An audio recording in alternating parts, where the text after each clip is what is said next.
Extraordinary feats that didn't have extraordinary issues. It is the passion that gives you the power you need, but it is the pain from which you have the conviction about it. If you had not been through some pains, you would not have the burning to do what you do. Everybody can serve. Anyone can be the leader. Listen, our gravestone has a day. A day when you were born and a day when you die. And they got a dash in between. And that dash defines what your legacy is. Work hard and get what you got to do. You don't work hard, you get nothing. You get nothing. You got to work hard. Work hard. You work hard, you get what you got to do. You don't work hard, you don't get nothing. You don't get nothing. Nothing.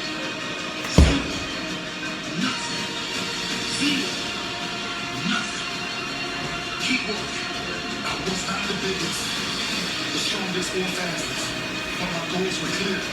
My actions were and still are in service of those goals. What makes you walk and try? Why are you playing? Dr. Miles Monroe compares leaders to the king of the jungle, he says the lion is not the tallest animal in the jungle. The lion is not the largest animal in the jungle. The lion is not the smartest nor the most intelligent animal in the jungle. And yet when the lion shows up, he is king.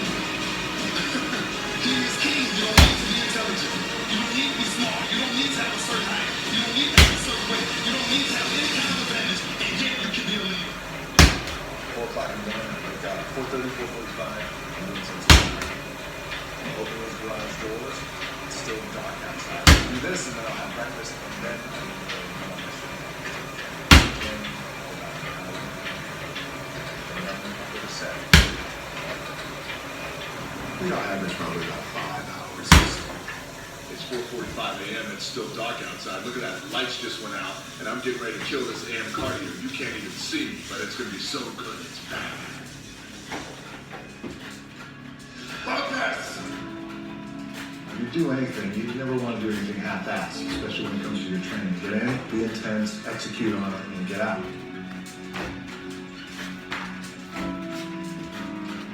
For a lot of guys out there, and I was certainly one of those guys, in my 20s, I thought I had all the answers, didn't know shit. By the way, in my 30s, I'm still trying to find myself, as a lot of guys are out there. And hopefully when you hit your 40s, you're getting a nice stride. And I'm going to do it, and I need to do this job right. I need to stay focused on it. I need to give the best effort I possibly can.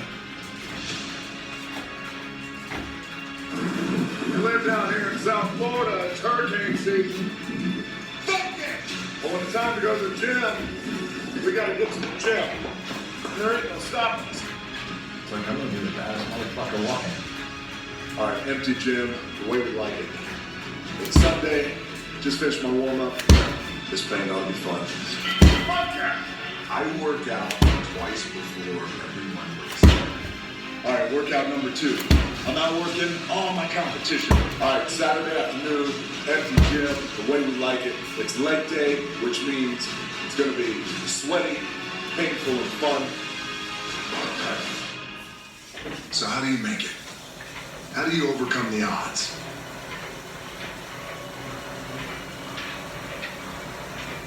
I don't know what to say.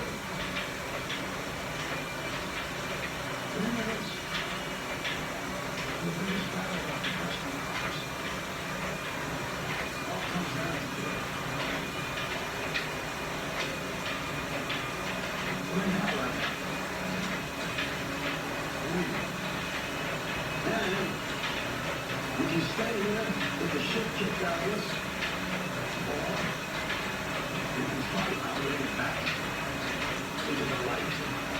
We can climb out of hell. Or you can be like me, dream of pro football, get hurt, dream over.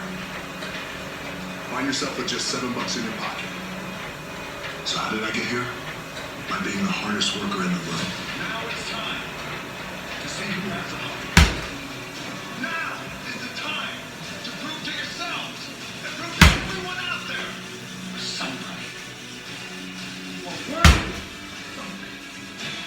And you're able to do something special that no one else in the world can do. Are you ready to go out there and take what's yours? Yeah! What you worked hard for? Yeah! All of us in life have things we want.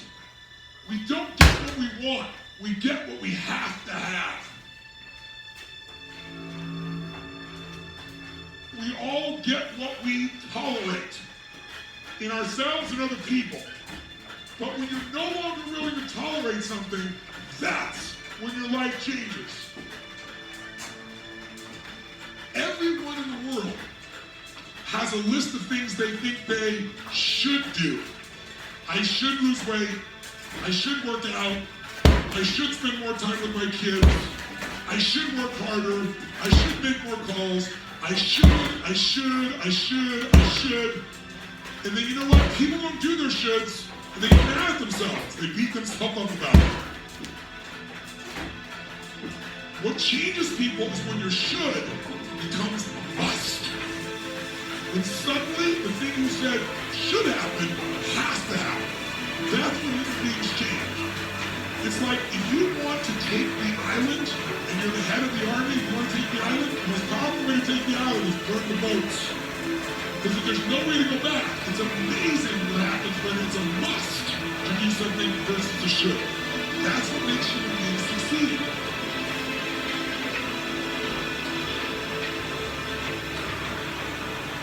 Ego is the success of thinking. You have to do your best, you have to make decisions based on it. Sure. Success and failure are generally slow processes.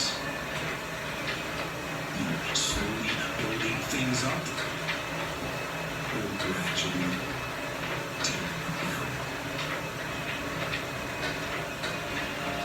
And that's why I say you've got to pay attention. You have to watch. You have to watch every single second. Because those seconds, they turn into minutes. And minutes turn into hours, and hours turn into days, and days turn into years.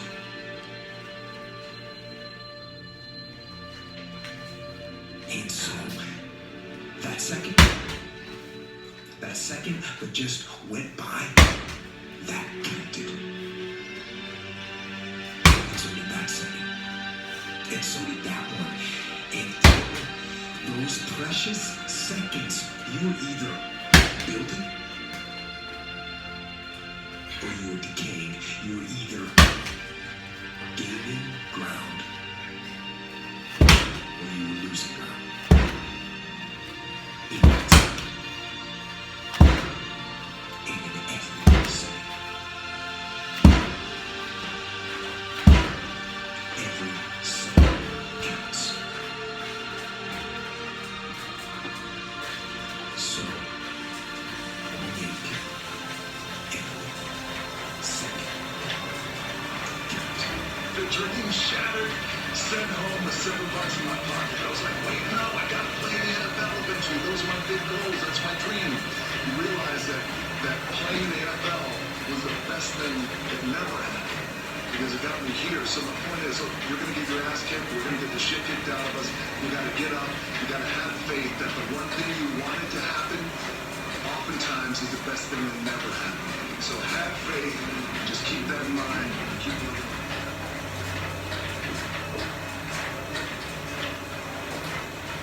When you crawl out from underneath the covers every morning and you sit on the edge of the bed, you have a choice before you.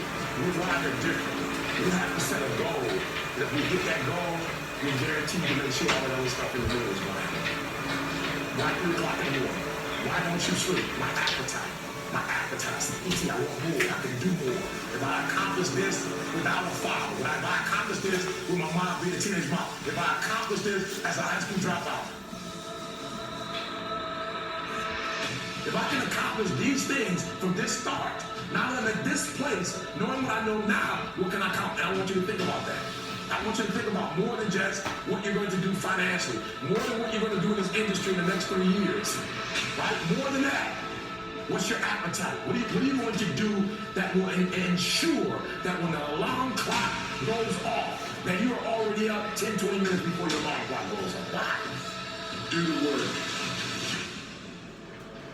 Do the fucking work. You've heard me say it before. No alarm clock needed. My passion wakes me up.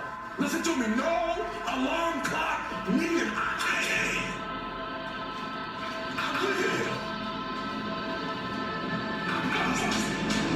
Sometimes the only way to go about doing the work is get fucking raw.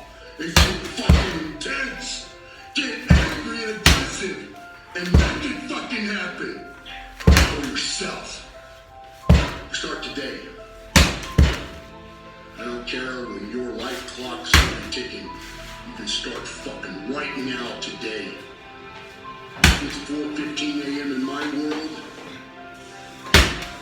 You're on the East Coast and it's 6:15 a.m. and you're already up and you're already dragging ass.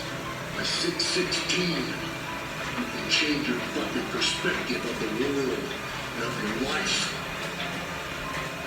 My advice? Fucking do it, dig fucking deep and get it done. Do the work. No alarm. I haven't used an alarm clock in over 20 years. What is it? Internally here. I want to be successful. I want to execute. I want to make all my dreams become a reality. I want to do everything I said I'm going to do. So my appetite increases. It gets stronger every year. I want more every year. I want to do more every year. I want to help more every year. I want to be bolder. I want to be better. I want to be stronger every single year. Every single year, your appetite should go up. You should never get settled. You should never get settled. You should never get content. Every single year. When you get content, when you settle, somebody's chasing you, somebody's coming from behind, and somebody's trying to take your spot. And so every single day when you wake up, you gotta set new goals, new benchmarks. You gotta raise it higher and higher and higher so you can make your dreams become a reality. Hunter, watch me. A true hunter is wired differently. He's wired differently. Doesn't have the same makeup. Listen to me. What makes a gazelle is how he's wired. What makes a lion a lion? Here, let me explain to you. When a lion sees a gazelle and the gazelle sees the lion, both see each other at the exact same time. When the gazelle sees the lion because of how he's wired, he automatically fear takes over. When the lion sees the gazelle, he lights up. Showtime. The hunt is on. This is what I was made for. Do the work. Do the fucking work. Why do you want to work out? What is your goal? The most important thing is that you have a vision, that you have a goal. Because without that vision and without that goal, again, you're drifting around and you're never going to end up anywhere. People don't become successful just by accident. You know, I mean, maybe the guy that found gold in California and started the gold rush, but don't count on that. That's the one in a lifetime kind of a situation. So you got to really have a specific goal. And to me, to have that vision that I want to be Mr. Universe, that I want to be the greatest bodybuilder of all time. That was a great vision, and that specifically to look like Reg Parker, to be up there on that stage, and to lift the trophy overhead, and to win the championship over and over and over again. So that was a great goal. You have to have a goal. Now, it doesn't have to be that specific goal, but it has to have some goal. This is why I always recommend to people, sit down, take your time, and start thinking about why do you want to work out? What is your goal? It can be as crazy as this. It could be, I want to impress girls. If that's your goal, so be it, but it motivates you. It could be that you're emulating a certain, bodybuilder, or a certain football player, a certain boxer, whatever it is. Have those pictures put all over the wall like I did when I was a kid. I put pictures of Rich Park and of Sonny Liston, of boxers and of Ali and of powerlifters and weightlifters all over my bedroom, wall. So that every day when I go to sleep, every day when I wake up, I look at those pictures and they motivate me. You need that motivation, and then therefore you have this kind of imprint in front of you all the time, and you know exactly what you're chasing. People always come up to me and says, why are you smiling? You're working out 5 hours a day. You're doing the same as the other guys, but the other guys have a sour face. They're pissed off that they have to do another rep or another set or something. I looked forward to another 1,000 reps of sit-ups. I looked forward to another 500 pounds of leg press or squat. I looked forward to doing more and more curls until my arms fall off. Why? Because I knew that every rep that I did, and every set that I did, and more weights that I lifted, I get one step closer to turning that vision into reality. So I was turned on by that. I was excited. I couldn't wait to get to the gym.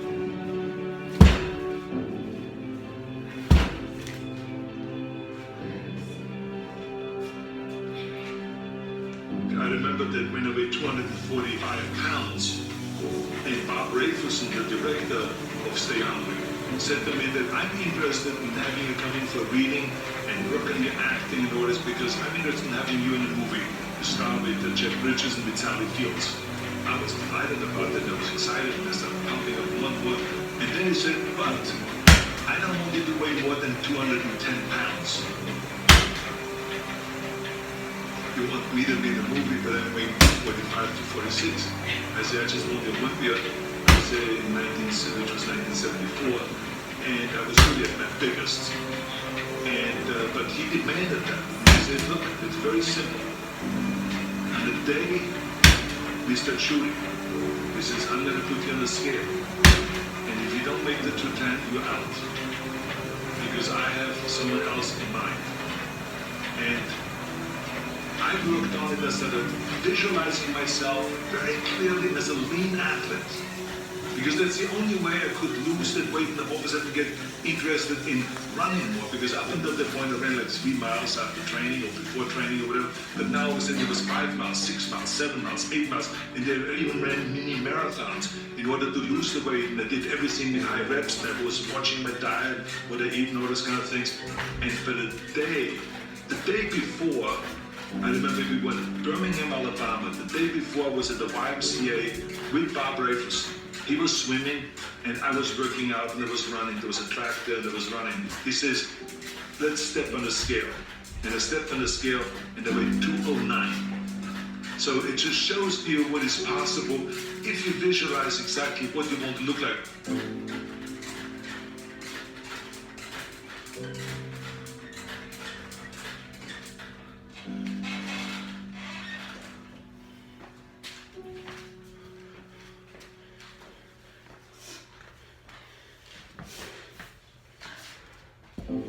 And there was no room for any kind of like, well, I can't get my act together or anything like this, because there's only a certain amount of time. But the key thing again is have the clear vision. Have the specific goal of what you want to accomplish, because then you never go to the gym and you say, the day I feel down a little bit, I don't know what it is all about, I don't know my life, I'm confused. No, I tell you that I was a perfect example of someone that was not confident at all.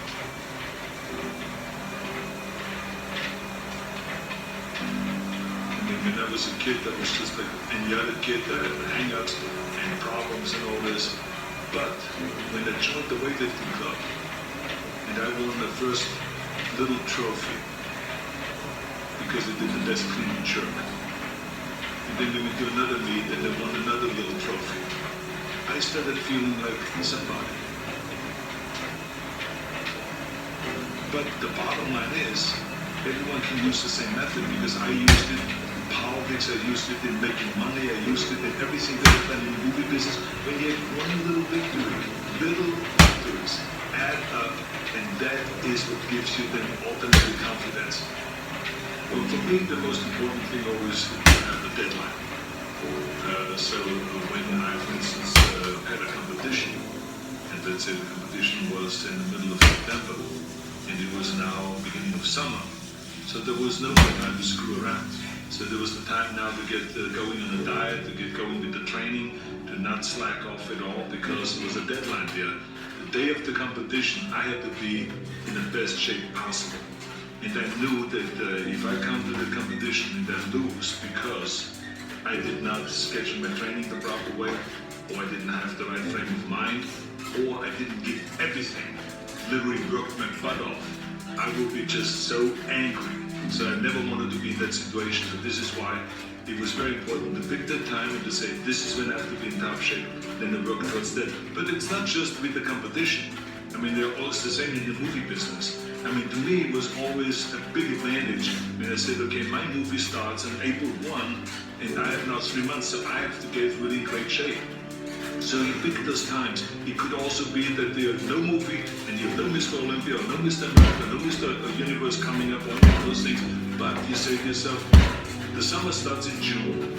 I'm going to go to the beach in June. At that time, I want to be in great shape. So that creates an urgency. That makes you really start training hard and taking it seriously. Because if you don't have a specific plan, then you wander around. I mean, you can have, as I've told you many times, the best ship or the best plane in the world. But if you don't have a specific goal where you want to go and when you want to get there, you just drift around and you never get anywhere. So this is why it's so important to create that urgency and have a specific time when you want to be in shape. Well, I mean, look, everyone has a problem with time. But the day is 24 hours and you sleep 6. Now I know there's some out there that say, whoa, I need 8. But I say just sleep a little faster. Because the bottom line is we have 6 hours of sleep, 24 hours are available, so 18 hours now available to your work, your family, your hobbies, and also to learn something new, or to do something new, which could easily be that you want to learn a new language, or that you want to read as a New Year's resolution, I have to read a book every week, or you say, I'm going to go and reshape my body. So you're going to go and take this hour out of your schedule and say, I'm going to train an hour every day. So this is, for most people, a huge challenge, but it is totally doable, I can tell them, because the kind of things that I did when I came to this country, I mean, I went to school, I was working on construction, I was working out my 5 hours a day, I was taking acting classes from 8 o'clock at night to 12 midnight, I was doing all of those things. I wanted to make sure that out of the 24 hours of the day, that I don't waste one single hour. Those hours were too precious. And so then I just want to tell people, don't give me this thing, I have a difficult time with the time, and I don't have time for this, and I don't have that. You have time. You make the time.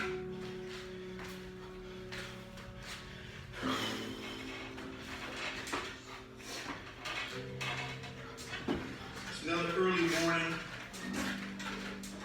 Every morning, every day of our lives, we have choices to make.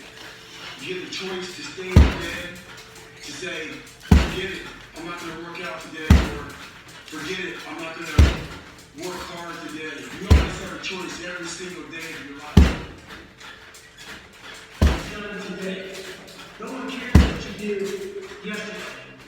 You got to change the dialogue. Yeah, YouTube mentality doesn't work. What have we done today?